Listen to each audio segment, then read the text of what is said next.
अस्सलाम वालेकुम। मेरा नाम डॉक्टर सारिम है और आज की इस वीडियो में बात करने वाले हैं इंसुलिन कितनी अक़साम की होती हैं और ये किस तरह काम करती हैं और इसकी डोज क्या होती है, ख़ास तौर पे कि डोज स्टार्ट कैसे की जाती है और किस तरह इसको बढ़ाया जाता है और इसका वैल्यू इंसुलिन की जिस्म में कितनी बन रही है, सब कुछ हम इस वीडियो में डिस्कस करने वाले हैं। वीडियो लास्ट तक ज़रूर देखें, इससे इंशाल्लाह आपको काफ़ी कॉन्सेप्ट्स और काफ़ी चीज़ें क्लियर होंगी। सबसे पहले इंसुलिन जो होती है, हमारे पास डायबिटीज़ दो तरह की है, एक होती है टाइप 1 और एक होती है टाइप 2। जो टाइप 1 इंसुलिन है ये बेसिकली इसमें ऑटो इम्यून या किसी और वजह से बीटा सेल्स टोटली डिस्ट्रक्शन हो जाती है, जिसकी वजह से एब्सोल्यूट इंसुलिन डेफिशिएंसी, एब्सोल्यूट मतलब बिल्कुल इंसुलिन प्रोड्यूस नहीं होती और इंसुलिन लगाना ही इसका ओनली ट्रीटमेंट है। ऑलमोस्ट 10% तकरीबन ये होती है, जबकि 90% हमारे पास टाइप 2 डायबिटीज़ होती है। टाइप 2 डायबिटीज़ अक्सर जो है जेनेटिक कोई वरासती रीजंस की वजह से उम्र के साथ हो जाती है और फिर ओबेसिटी इसकी सबसे कॉमन रीज़न होती है कि ओबेसिटी की वजह से टाइप 2 डायबिटीज़ हो जाती है। और इसमें जो मेन जो इसका मैकेनिज्म और रीज़न है वो इंसुलिन ना बनना तो से ज़्यादा जो चीज़ है वो है इंसुलिन रेजिस्टेंस, यानी इंसुलिन बन रही है लेकिन उसके आगे रेजिस्टेंस मौजूद है कि वो अपना रिजल्ट नहीं शो कर रही, और कम्बिनेशन ऑफ बोथ, यानी कि इंसुलिन भी कम हो गई और उसकी रेजिस्टेंस भी बढ़ गई। तो दोनों वजूहात की वजह से टाइप 2 डायबिटीज में ये दोनों मैकेनिज्म्स चल रहे होते हैं। इसमें हम इंसुलिन भी यूज कर सकते हैं और साथ अपनी जो ओरल एंटी डायबिटिक ड्रग्स हैं, एंटी डायबिटिक जो ड्रग्स हैं वो भी हम इसको यूज कर सकते हैं। अच्छा जी, सबसे पहले आपकी जो इंसुलिन है बेसिकली इट्स एन हार्मोन है, एक हार्मोन है जो आपके बीटा सेल से बनता है और इसका काम ये होता है कि आपके मुख्तलिफ जो आप फूड में ग्लूकोज और जो मुख्तलिफ इंग्रेडिएंट्स लेते हैं उनको मेटाबोलाइज करना, उसको स्टोर करना, उसको यूटिलाइज करना, ये सब चीज़ें इंसुलिन करता है। अगर ये ना करे तो आपके ब्लड में कंटिन्यूसली शुगर लेवल या ग्लूकोज लेवल बढ़ता चला जाएगा। जो नॉर्मल आपका glucose level in the blood जो फास्टिंग खाली पेट होना चाहिए वो 115 मिलीग्राम पर डेसीलीटर से कम होना चाहिए, और आपका HbA1c ग्लाइसेटेड हीमोग्लोबिन जो कि 3 माह का आपको डायबिटीज आपकी शुगर का लेवल जो आपको प्रोवाइड करता है वो 5.7% से कम होना चाहिए। तो ये आपके ट्रीटमेंट गोल्स हैं कि आपने इसको अचीव करना होता है। अब इंसुलिन जो आपके पास मार्केट में आ रही है बेसिकली एक अच्छा, आप इसका लेवल कैसे चेक करते हैं कि इंसुलिन आपकी बॉडी में कितने बन रही है, कितने परसेंट बन रही है? उसका तरीकाकार ये है कि आपकी जब इंसुलिन बनती है बेसिकली ये प्रो इंसुलिन, बीटा सेल जो है प्रो इंसुलिन रिलीज करता है जो कन्वर्ट होती है इंसुलिन और सी पेप्टाइड में। ये दोनों at the same time release होते हैं, और क्योंकि इंसुलिन रैपिडली डिग्रेड हो जाती है, टूट जाती है, उसका आप लेवल चेक नहीं करवा सकते, लेकिन आप सी पेप्टाइड का लेवल चेक करवा सकते हैं। सी पेप्टाइड आपको एक इंडेक्स और एक रेफरेंस प्रोवाइड करता है कि ये कितने परसेंट आपके सेल्स हैं वो वर्किंग कर रहे हैं, कितने परसेंट। अगर तो सी पेप्टाइड 100% रिलीज हो रही है तो इट्स मीन 100% जितना उसका लेवल है, तो इसका मतलब इंसुलिन भी 100% रिलीज हो रही है। वो अगर सी पेप्टाइड 50% रह गई है तो आपकी इंसुलिन भी 50% रहेगी। तो एक ये मार्कर है, आप चेक कर सकते हैं कि आपके ब्लड में कितने इंसुलिन के सेल जो बीटा सेल्स हैं वो कितने एक्टिव हैं और इंसुलिन कितने परसेंट आपके ब्लड में बन रही है ऑलरेडी। उसके मुताबिक आप उसकी डोज और ट्रीटमेंट प्लान कर सकते हैं। हम सबसे पहले आते हैं, एक चीज समझना जरूरी। अच्छा, ह्यूमन हमारे पास जो इंसुलिन बनती है, अब ये ह्यूमन इंसुलिन है। ह्यूमन इंसुलिन में रिकम्बिनेंट डीएनए टेक्नोलॉजी के जरिए हम इकोलाई और यीस्ट में ह्यूमन सेल्स लगाकर अब ह्यूमन इंसुलिन प्रोड्यूस कर रहे हैं, और ये एक अमाइनो एसिड चेंज होती है। अमाइनो एसिड जो चेन है उसमें चेंजिंग करने से मुख्तलिफ तरह की इंसुलिन हम इसको बनाते हैं। अब बेसिकली दो चीजें समझना आपका बड़ा जरूरी है। इंसुलिन को दो बड़ी इकसाम में, पहले तो जो हम रूटीन में पढ़ते हैं वो दूसरी तरह पढ़ते हैं, लेकिन ये मैं आपको अपने तौर पे समझाने के लिए कह रहा हूं कि इंसुलिन को हम दो तरह से डिवाइड करते हैं। एक है बेजल इंसुलिन और एक है बोलस इंसुलिन। बेजल इंसुलिन याद रखिएगा, बेजल वो इंसुलिन है जो आपको फास्टिंग ग्लूकोज कंट्रोल देती है। जो फास्टिंग, जब आप कुछ खा नहीं रहे, आपको जो खाली पेट में आपके एक नॉर्मल लेवल में जितनी एक ब्लड में इंसुलिन जो आपकी होनी चाहिए खाली पेट, वो जो इंसुलिन आपको लेवल प्रोवाइड करेंगी एक नॉर्मल शख्स में, जब एक आम आदमी जो हेल्दी पर्सन है उसमें जब आप कुछ खा पी नहीं भी रहा होता तो एक खास लेवल पे कुछ मिकदार में इंसुलिन रिलीज हो रही होती है। उसको हम कहते हैं बेसल इंसुलिन। और ये आपकी बेसल इंसुलिन जो होती हैं ये आपके फास्टिंग खाली पेट जो लेवल है इन शुगर का उसको कंट्रोल करने का काम आती है। दूसरी होती है बोलस इंसुलिन। बोलस इंसुलिन वो हैं जो आपको फौरी तौर पे खाने के बाद जो आपकी शुगर शूट करती है, बढ़ती है फौरी तौर पे ब्लड में, उस वक्त जो इंसुलिन फौरी तौर पे रिलीज होती है उसको हम कहते हैं बेसल इंसुलिन। जो हम अपनी बाहर से लगाएंगे उसको हम कहेंगे कि ये बेसल इंसुलिन हैं। और ये पोस्ट ब्रंडियल यानी खाना खाने के बाद की जो शुगर है, फौरी बाद में जो आपका शुगर जब शूट करती है उसको कंट्रोल करने के लिए हम उसको जो इंसुलिन यूज करते हैं उसे कहते हैं बोलस इंसुलिन है।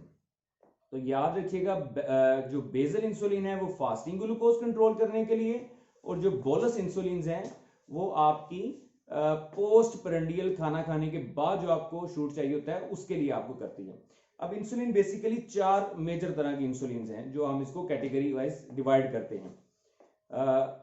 ये जो प्रीवियसली इसको फंक्शन वाइज समझ लें कि बेसल और बोलस, उसके रिलीज वाइज अब हम बात करेंगे उसकी जो कि उसकी बेसिकली टाइप्स क्या हैं इंसुलिन की।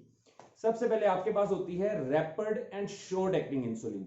ये वो इंसुलिन हैं जो आपको फौरी तौर पे इफेक्ट प्रोड्यूस करती हैं, और इन्हीं को हम कहते हैं बोलस इंसुलिन। यानी ये आपके पोस्ट ब्रंडियल खाना खाने के फौरन बाद जो आपको एक पीक चाहिए होती है इंसुलिन की शुगर को कंट्रोल करने के लिए, ये उनके काम आती है। और इसका मैंने एक दूसरा नाम ये भी कह लें कि आपको एमरजेंसी लोअरिंग ऑफ ग्लूकोज अगर आपको चाहिए तो आप तब भी रैपिड और शॉर्ट एक्टिंग इंसुलिन यूज करेंगे। याद रखिए कि जब भी आपको इमरजेंसी तौर पर हाइपरग्लाइसीमिया को कंट्रोल करना है, या पेशेंट अगर इमरजेंसी में आता है और उसको शुगर लेवल बहुत ज्यादा शूट है, तो आप तब भी यही rapid and short acting insulin को फौरी तौर पे आईवी लाइन से यूज करते हैं। इसके अलावा कोई इंसुलिन जो है वो एनपीएच वगैरह ये आईवी लाइन से यूज नहीं होती, जबकि ये रैपिड और ज्यादातर शॉर्ट एक्टिंग इंसुलिन जिसे हम रेगुलर इंसुलिन जो हिमरलिन आर के नाम से आती है उसको हम आईवी लाइन में यूज करते हैं। इनका ऑनसेट तकरीबन कोई आधे घंटे से इनका ऑनसेट होता है, यानी कि अपना पीक शो करती हैं आधे घंटे के अंदर जो हमारी रेगुलर इंसुलिन है। और ये तकरीबन 4 एक घंटे तक, 4 से 9 घंटे तक रेगुलर जो होती है 9 घंटे तक आपकी शुगर को कंट्रोल करती है, जबकि जो रैपिड एक्टिंग जिसमें लिस्प्रो, एस्पार्ट एंड ग्लूलिसिन ये तकरीबन 4 घंटे तक आपकी इंसुलिन जो लेवल है वो ब्लड में मेंटेन रखती है और अपना इफेक्ट शो करती है। उसके बाद जो सेकंड कैटेगरी आती है वो है इंटरमीडिएट एक्टिंग इंसुलिन, जिसको हम कहते हैं एनपीएच, न्यूट्रल प्रोटामीन हेगर्डोन, या आइसोफेन भी इसका एक दूसरा नाम है। तो ये इंसुलिन है, ये इंटरमीडिएटली काम करती है और तकरीबन 18 घंटे तक आपका फास्टिंग जो है ये मेंटेन रखती है आपका शुगर लेवल। ठीक है, और ये एक बेसिकली इंटरमीडिएट एक्टिंग है। हमारी जो जितनी ज्यादातर इंसुलिन हैं उसमें ज्यादातर हम कॉम्बिनेशन यूज करते हैं, एक बोलस का, बोलस मतलब कि जो आपकी रेगुलर इंसुलिन है जो हमने पिछली में पढ़ी रैपिड एंड शॉर्ट, वो बोलस है, तो उसका, और साथ आप उसमें यूज करते हैं इंटरमीडिएट एक्टिंग। इसमें जो कॉम्बिनेशन इनका मोस्टली यूज होता है, ये तीसरी कैटेगरी जिसे हम कॉम्बिनेशन कैटेगरी कहते हैं, इसमें 70% हमारा एनपीएच इंटरमीडिएट एक्टिंग है, 70% हिस्सा जो इंटरमीडिएट एक्टिंग है जो पूरे दिन आपको तकरीबन कंट्रोल देगा, और दूसरा आप 30% आप इसमें रेगुलर इंसुलिन यूज करते हैं। और ये सबसे ज्यादा मार्केट में अवेलेबल प्रोडक्ट्स यही है, इसलिए क्योंकि ये लगाना इसको आसान है, इसकी डोजिंग इजी है, और ये आपको ज्यादा बेटर कंट्रोल प्रोवाइड करती है।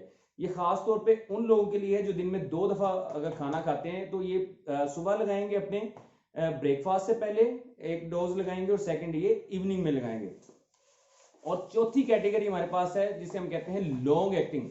लॉन्ग एक्टिंग जो होती है इसकी 2 मेजर टाइप्स हैं, जिसमें डेटिमर और ग्लार्जिन। जो डेटिमर है ये तकरीबन 22 घंटे तक अपना इफेक्ट ब्लड में शो करती है, और इसका जो आपका लेवल है ये तकरीबन ये इसका मैकेनिज्म ऐसे है कि ये एल्ब्यूमिन के साथ बाइंड करती है और फिर स्लोली ब्लड में रिलीज होती है।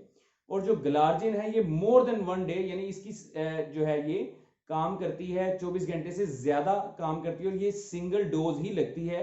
और ये बेसिकली एक प्रेसिपिटेट बनाती है आपके जहां पे, और आप इसको इंजेक्ट करते हैं, प्रेसिपिटेट बनाते हो, फिर वहां से ये स्लोली ब्लड में रिलीज होती रहती है।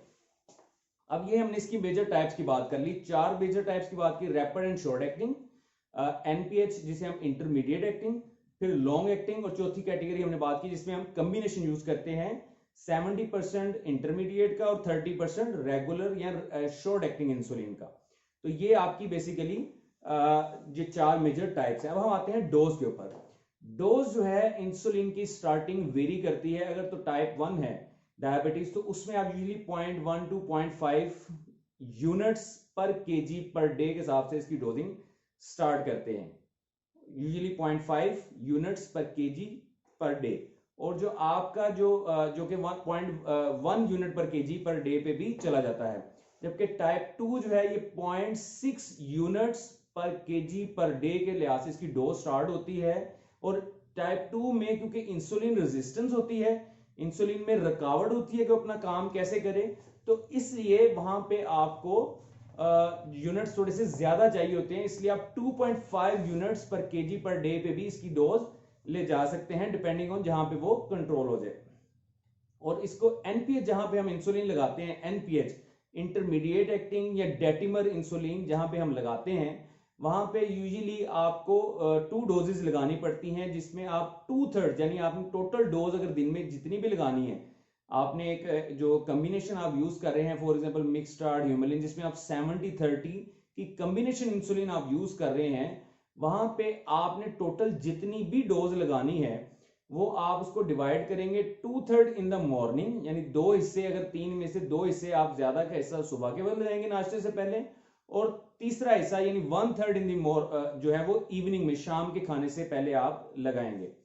अच्छा, कुछ लोगों की खाने की रूटीन डिस्टर्ब होती है कि वो कभी लेट नाइट खाना खाते हैं, कभी वो पहले खा लेते हैं, उनमें फिर आपको सेपरेटली इंसुलिन लगानी पड़ेगी। मतलब आप आर ह्यूमलिन आर जिसे हम कहते हैं, जो रेगुलर इंसुलिन या शॉर्ट एक्टिंग इंसुलिन बोलस, और बेजल जो आपकी इंटरमीडिएट एक्टिंग या लॉन्ग एक्टिंग है, वो इकट्ठी नहीं लगाते कॉम्बिनेशन, वो अलग अलग लगाते हैं।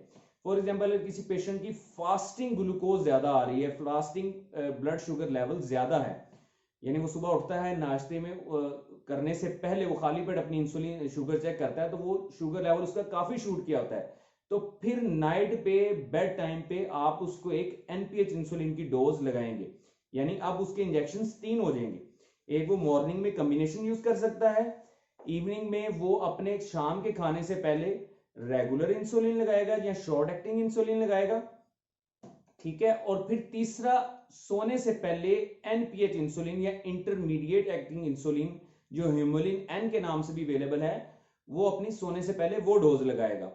और वो ताकि उसकी वो जो पूरी नाइट पे उसका जो बेजल कंट्रोल है वो उसको कंट्रोल रहेगा, खाली पेट फास्टिंग इंसुलिन उसकी मेंटेन रहेगी, फास्टिंग ग्लूकोज मेंटेन रहेगा, जो उसकी मॉर्निंग में हाई आ रही है वो हाई नहीं आएगी।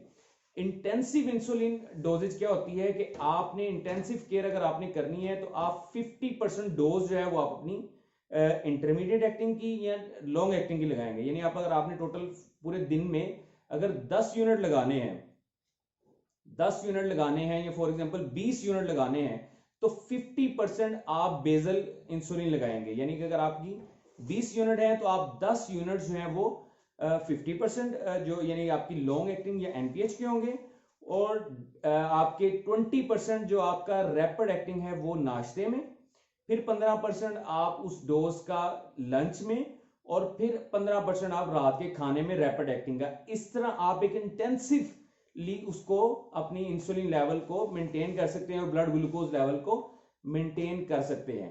तो ये डिफरेंट डोजेस हैं, और आप डिफरेंट टाइप की इंसुलिन हैं जो मुख्तलिफ टाइम के लिए काम करते हैं। सबसे ज्यादा जो इजी डोजेज है वो आपकी जो है वो मिक्सडार्ड या जो आपकी कॉम्बिनेशन इंसुलिन है, जिसमें 70% जो हमारे पास अवेलेबल है। जैसे ये हमारे पास एक इंसोगेट है जिसमें 70-30 के नाम से बहुत सारी आपको मिल जाएंगी। 70-30, 70% इसमें इंटरमीडिएट एक्टिंग है जो 18 घंटे तक काम करता है, और 30% इसमें आपको जो आपकी रेगुलर इंसुलिन है जो कि शॉर्ट एक्टिंग इंसुलिन है, ये जो कि आपके तकरीबन 9 घंटे तक या आपको जो फौरी तौर पे आपको पोस्ट प्रेंडियल जो कंट्रोल है वो ये प्रोवाइड करती हैं। इसको रेगुलर इंसुलिन और ये मिक्स को लगाने का तरीका ये कि आप आधा घंटा पहले बिफोर मील आप इसको लगाएंगे, क्योंकि ये अपना ऑनसेट जो है वो 50 मिनट से 120 मिनट में अपना ये पीक लेवल, ऑनसेट लेवल जो है ये शो करता है। इसलिए आप इसको आधा घंटा पहले खाने से लगाएंगे, और उसके बाद ये आपको दिन में मॉर्निंग और इवनिंग, 2/3 मॉर्निंग में और 1/3 इवनिंग में, इस तरह इसकी डोज रहेगी। मजीद अगर आपको इससे रिलेटेड कोई भी क्वेश्चन है तो आप कमेंट्स में पूछ सकते हैं। Thank you.